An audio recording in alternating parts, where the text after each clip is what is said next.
लोकसभा और राज्यसभा में वक्फ संशोधन बिल पास होने के बाद उत्तर प्रदेश की योगी सरकार ने अवैध रूप से वक्फ संशोधित संपत्तियों पर कड़ी कार्रवाई शुरू कर दी है। राज्य सरकार ने सभी जिलों में जिलाधिकारियों को आदेश जारी कर 1,32,140 ऐसी संपत्तियों की पहचान कर उन्हें जब्त करने का निर्देश दिया है जिनके वक्फ होने पर सवाल उठ रहे हैं। सरकार का कहना है कि बड़ी संख्या में खलिहान, तालाब, पोखर जैसी ग्राम समाज और सरकारी संपत्तियों को मनमाने ढंग से वक्फ घोषित कर दिया गया है, जो नियमों के खिलाफ है, जबकि कानून केवल दान की गई संपत्तियों को ही वक्फ माना जा सकता है।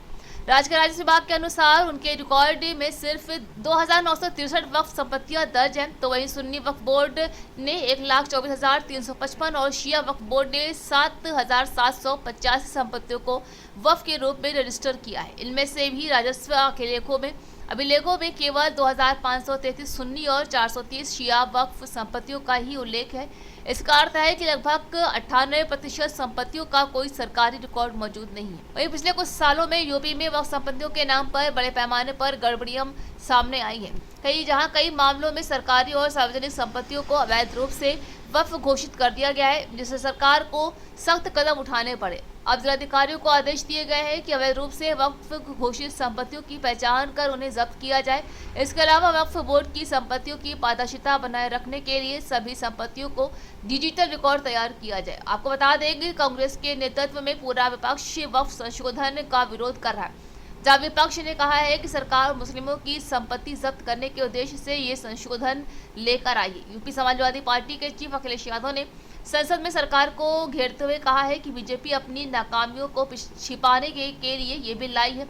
अखिलेश यादव और सपा ने वक्फ संशोधन बिल को धर्मनिरपेक्षता और संविधान में निहित मूल तत्वों के खिलाफ बताया है। वह यूपी सरकार उन अधिकारियों और कर्मचारियों पर कड़ी कार्रवाई करने की तैयारी कर रही है जिन्होंने अवैध रूप से सरकारी या निजी भूमि को वक्फ के रूप में खतौनी में दर्ज किया है। सभी जिलों में ऐसे अधिकारियों व कर्मचारियों को चिन्हित कर रिपोर्ट भेजने को कहा है, जहां उच्च पदस्थ सूत्रों के मुताबिक जो जिलाधिकारी सह रिपोर्ट भेजने में देरी करेंगे उनको जवाबदेही भी देनी होगी।